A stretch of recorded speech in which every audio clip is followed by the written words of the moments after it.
Hello everyone, আজি এটা most important question relation function or লৈ আহিছো যেটো টাইপৰ question আহিয়ে থাকে পৰীক্ষাত দেখা পায়ে থাকা তোমালোকে কি কৈছে so that r a b 3 divides a minus b is an equivalence relation in a set of integer z so এই বস্তুটো ফৰমেটটো চেঞ্জ কৰি আহে কিবা 4 divides something a minus b কিবা 2 divides modulus of a minus b এনেকে আহি থাকে but এইটোৱে question আহি থাকে কেবাবাৰো আহিছে so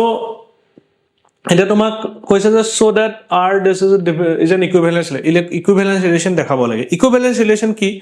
আমাৰ এটা ৰিলেশন যদি ৰিফ্লেক্সিভ হয় যদি সিমেট্ৰিক হয় আৰু যদি ট্ৰানজিটিভ হয় তেতিয়ালে সেই ৰিলেশনটোক আমি কি বুলি কওঁ ইকুইভ্যালেন্স ৰিলেশন বুলি কওঁ ঠিক আছে তো তাৰমানে তুমি ৰিফ্লেক্সিভ দেখাব লাগিব তুমি সিমেট্ৰিক দেখাব লাগিব আৰু তুমি ট্ৰানজিটিভ দেখাব লাগিব ঠিক আছে প্ৰথম ৰিফ্লেক্সিভ দেখাই কেনেকে ৰিফ্লেক্সিভ কি বস্তু আজি মই বহুত বেছি ডিটেইলছত নকওঁ কাৰণ আজি যেটো ভিডিও হেতু হৈছে exam oriented fully exam based already মই ধৰি লৈছো তোমালোকে ৰিফ্লেক্সিভৰ কনসেপ্টটো জানা বা অকমান যদি মই ৰাফলি কৈ দিও যে এটা ৰিলেশনত যদি এটা ৰিলেশন এটা সেট 1 2 3 ওপৰত ডিফাইন কৰা আছে তেতিয়া হলে ইয়াৰ থকা এলিমেন্টস খিনি সেম পেয়াৰবোৰ থাকিব লাগিব 1 1 2 2 3 3 আৰু ইয়াত জিটি থাকিব পাৰে বাট এইগিটা থাকিবই লাগিব 1 2 3 কাৰণে 1 1 2 2 3 3 থাকিবই লাগিব তেতিয়া হে ৰিলেশনটোক আমি ৰিফ্লেক্সিভ বুলি কওঁ তো এতিয়া তাৰমানে ৰিলেশনটোত কৈছে কাৰ ওপৰত ডিফাইন কৰা আছে ইন্টিজাৰ z তাৰমানে a to z হৈ আছে তাৰমানে তাত কি নাম্বাৰ আছে গুটেই অল ইন্টিজাৰ্স হে গুটেইখিনি কাৰণে সেম পেয়াৰবোৰ লাইক 1 1 2 2 3 3 -1 -1 -2 -2 -3 -3 -100 -100 হেবোৰ সব এই ৰিলেশনটোত আছে বুলি দেখাব লাগে problem is that ইমানবোৰ কেনেকে দেখাম হয় তুমি তো একদম পলা হৈ যাবা এইবোৰ লিখি 1 1 2 2 3 3 শেষ কৰিব পাৰিবা নেকি can you finish it never it is not possible why because তুমি integers লিখি শেষ কৰিব নোৱাৰা that's why 1 1 2 2 3 3 4 4 লিখিও তুমি শেষ কৰিব নোৱাৰা so তাৰ কাৰণে আমাৰ মেথড কি তো আমি তাৰ কাৰণে জেনাৰেলি কোড কৰিম তাক কেনেকে সি প্ৰথম কথা আমি ইয়াৰ পৰা এটা ৰেন্ডম ইন্টিজাৰ পিক কৰিম কৰপৰা হে সেটটোৰ পৰা এটা ৰেন্ডম ইন্টিজাৰ পিক কৰিম let's say it is a ঠিক আছে a বুলি তাত একো ইন্টিজাৰ নাই মই যদি কওঁ let a belongs to z we know that in integer set there is no element like a these elements are like 1 2 3 4 but we have taken a random element আমি এটা random element লৈছো যেটো a নাম দিছো it may be 1 it may be 2 it may be 100 it may be 1000 it may be -1000 it may be anything so a to যদি a tour karone a pair to যদি মই ইয়াত আছে বুলি যদি দেখাই দিও then you are done কিয় because যদি a তাত আছে তো মানে 1 1 তাত আছে 2 2 তাত আছে 100 100 তাত আছে -1000 -1000 তাত আছে সব তাত থাকিব হেকাৰণে আমি a লৈছো ইন্টিজাৰ আৰু দেখাই দিম আৰু কোনবাই খুদিব পাৰা যে এটো কেনেকে কিয় লিখিলে এটো আমি লিখাৰ এটা স্ট্যান্ডাৰ্ড নোটেশন ইন্টিজাৰ লিখোতে সদায় আমি এনেকে লিখো যিখিনি নেচাৰেল নাম্বাৰ সদায় দুডাল লাইন দি লিখো ইন্টিজাৰ এনেকে লিখো লাইক দ্য ৰিয়েল নাম্বাৰছ এনেকে লিখো হেকাৰণে মই এনেকে লিখো ঠিক আছে এতিয়া ইন্টিজাৰ লৈ ললো a ইন্টিজাৰটো লোৱাৰ পাছত আমাৰ target hole what is our target is to show that a belongs to r a real number on edal নহয় দে মই ভুলতে দিলো edal নহয় কিয় কাৰণ এটো real number নহয় this is our normal relation r এটা এটা ৰিলেশন এটো real edal দি দিলে হি real number বুজাই দিব real number বুজোৱা নাই ইয়াত এই r simple relation r তো দেখাম গে হেটো প্রুফ হবগে লাগিব তো এটা কথা হল a যদি r ত থাকিবলে হয় কি a টোৱে এই কন্ডিশনটো স্যাটিসফাই কৰি থাকিব লাগিব কি কলো a পেয়াৰটো যদি r ত থাকিবলে হয় হেতু এই কন্ডিশনটো স্যাটিসফাই কৰি থাকিব লাগিব ৰিজনটো চোৱা লজিকটো চোৱা যে এটো ৰিফ্লেক্সিভ ইকুইভ্যালেন্স দেখুৱাই দিব লাগে কোৱেশ্চনটো কৈ দিছে it is already equivalence code কৈছে যে so that it is an equivalence relation তুমি দেখুৱাই দিয়া যে এটো ইকুইভ্যালেন্স ৰিলেশন তাৰমানে হবই হি তুমি জাস্ট দেখুৱাই দিয়া যদি হি ইকুইভ্যালেন্স হবই তাৰমানে হি ৰিফ্লেক্সিভ হবই যদি হি ৰিফ্লেক্সিভ হবই তেতিয়ালে a তাত থাকিবই আৰু যদি হে a তাত থাকিবই তেতিয়া হলে এই a পেয়াৰটোৱে এই কন্ডিশনটো স্যাটিসফাই কৰিব লাগিবই হয় না নহয় তাৰমানে তুমি জাস্ট এটো দেখুৱাব লাগে যে a পেয়াৰটোৱে এই কন্ডিশনটো স্যাটিসফাই কৰি আছে তুমি যদি দেখুৱাই দিয়া যে এ পেয়াৰটোৱে হে কন্ডিশনটো স্যাটিসফাই কৰি আছে তেতিয়া হলে ডান why because এ তাত আছে তাৰ মানে it is a reflexive and if it is reflexive then your work is done তাপা আমি symmetric দেখাম tangentive দেখাম তিনটা যদি হৈ যায় ইকুইভ্যালেন্স হৈ যাব ঠিক আছে তো আমাৰ কাম হল এ পেয়াৰটো তাত আছে বুলি দেখাব লাগে এতিয়া এ পেয়াৰটো তাত আছে বুলি কেনেকৈ দেখাম হাউ হয় না হেতু কোৱেশ্চন এ পেয়াৰটো তাত আছে বুলি কেনেকৈ দেখাম এ কন্ডিশনটো is like a puzzle like suppose just imagine যে তুমি এটা ঘৰত সোমাবলৈ খুজি আছা ঠিক আছে ফৰ এক্সাম্পল ঘৰত মই এটা ভাল এক্সাম্পল দিছো যেনিবা মোৰ এটা ঘৰ আছে ঠিক আছে let me assume I have a house তো মোৰ নামটো হৈ গল কি মনোজ তামুলী হয় না মনোজ মোৰ টাইটেল কি তামুলী ঠিক আছে সাপোজ এই পৃথিৱীত আৰু কোনো তামুলী টাইটেলৰ বেলেগ মানুহ নাই অকল মই আছো আৰু মই এই ঘৰটোত থাকো মোৰ ঘৰ ফ্যামিলি থাকে মই থাকো এই ঘৰটোত থাকো এবোৰ মানুহ আছে এতিয়া এই ঘৰটোত থাকিবলৈ হলে কি কন্ডিশন স্যাটিসফাই হ'ব লাগিব তামুলী হ'ব লাগিব so I must be a tamuli only then and I can stay in this house so similarly a pair should satisfy this condition 3 divides a minus b he a আৰু b মানে b মানে ইয়াত a হৈছে ইয়াৰ difference two 3 ৰে divide যাব লাগিব তেতিয়াহে হি এই ঘৰটোত থাকিব পাৰিব হে r নামৰ ঘৰটোত হি তেতিয়াহে থাকিব পাৰিব যেতিয়া হি কন্ডিশনটো স্যাটিসফাই কৰিব তাৰমানে 3 divides a minus b কন্ডিশনটো হি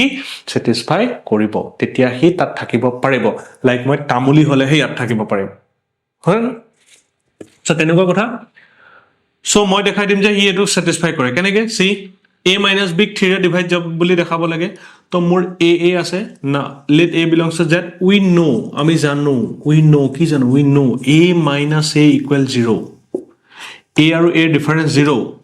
হয় না which is divisible by which is divisible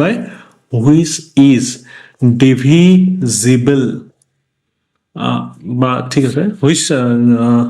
a minus a is equal 0 a condition to লিখিম আমি which is divisible by নিলিখো a condition to লিখিম now a minus a equal 0 and 3 divides 0 হয় না 3 divides 0 we know a minus a equal 0 and 3 divides 0 a আৰু a minus কৰিলে 0 ওলাই আৰু a 0 to 3 ৰে ডিভাইড যায় তো কন্ডিশন স্যাটিসফাই হলে যে 3a minus b ডিভাইড যায় বুলি দেখাব লাগে a minus a এর ভ্যালু 0 বুলি জানো 0 to 3 এ ডিভাইড যায় তার মানে a minus a co divide যায় 3 divides 0 implies 3 divides a minus a হৈ গল satisfy condition 3 divides a minus a this implies therefore we can write a comma a belongs to r done হৈ গল কাৰ কাৰণে for all a belongs to z আমি এটা element জেডত লৈছিলো আৰু hit এলিমেন্টটো ৰ্যান্ডম আছিল it may be 2 it may be 3 it may be 4 তাৰমানে সব কটা মানে a to all z ৰ কাৰণে হি স্যাটিসফাই হৈ গল so done a minus a আমি তাত আছে বুলি দেখাই দিলো therefore r is reflexive this is the logic এই লজিকটো লিখিবতে বহুতৰ দিগদাৰ হয় সেইকাৰণে মই আজি ধুনিয়াকে দেখাই দিলো reflexive পাই গলো similarly symmetric চেক কৰা symmetric duster কোড বল লৈ আছিল মই এটো duster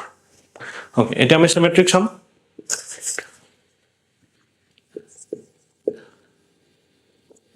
symmetric আমি এটা পেয়াৰ লৈ লওঁ আজি symmetric কন্ডিশনটো কি আছিল symmetric কন্ডিশনটো আছিল যে এই ৰিলেশনটোত যদি হে 1,2 নামৰ এটা যদি পেয়াৰ থাকে তো 2,1 ও থাকিব লাগিব তাৰ মানে এটা যদি সিধা পেয়াৰ থাকে তাৰ উল্টাটো থাকিব লাগিব সিধাটো থাকিলে তাৰ উল্টাটো থাকিব লাগিব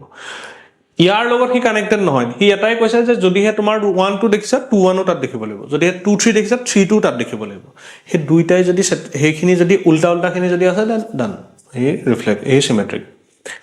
সো তাৰ মানে আমি ৰ্যান্ডম এটা যদি পেয়াৰ লওঁ লেট মই ধৰি ললো x, y belongs to r ইয়াৰ এটা পেয়াৰ আছে what is x and y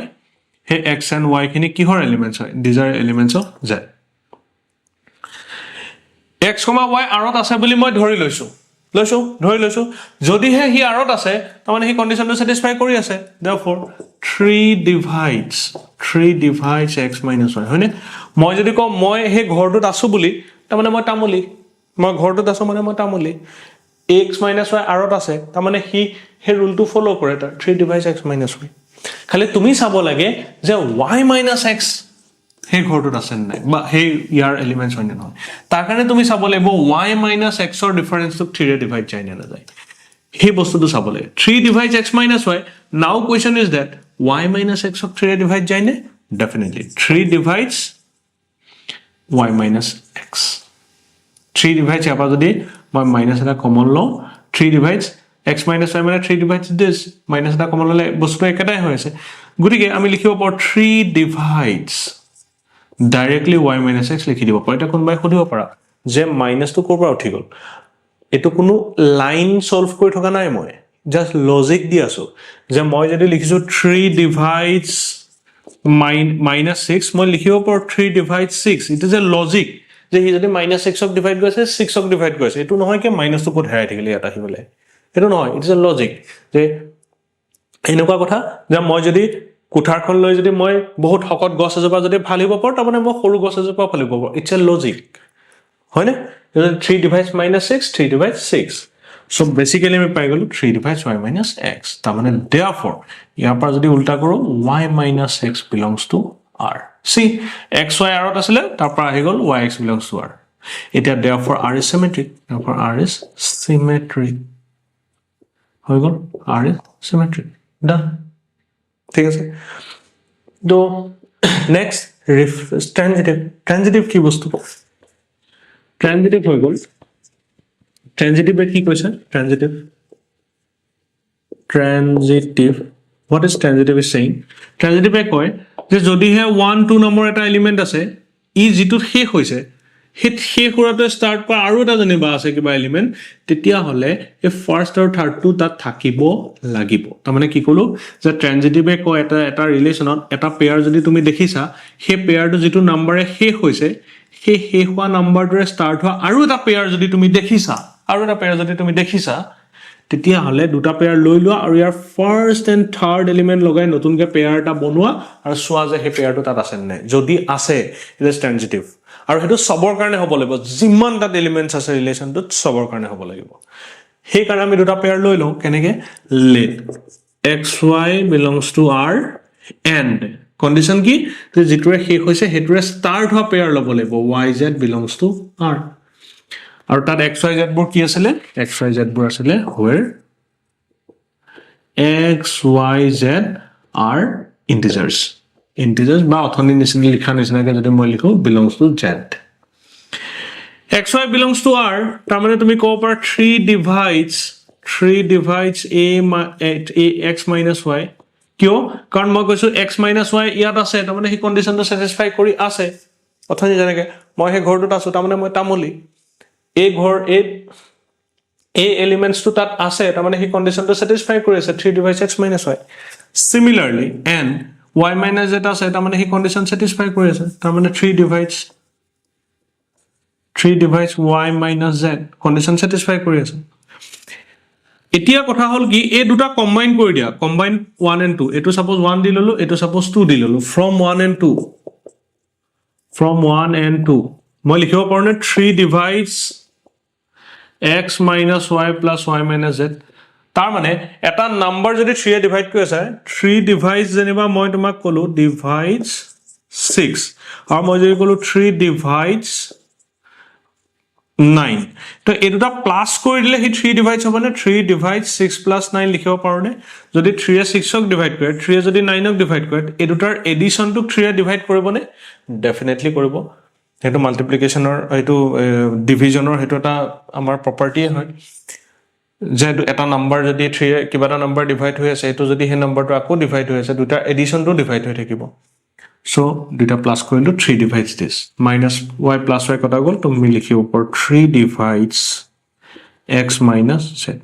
পাই গলো আমাক লাগিছিল কি যে xy আৰত আছে yz আৰত আছে x আৰু z আৰত আছে নে ফাৰ্স্ট আৰু ইয়াৰ লাস্ট টু দুইটা মিলাই যেটো পাম হেতু আৰত আছে নে চাব লাগে that was your target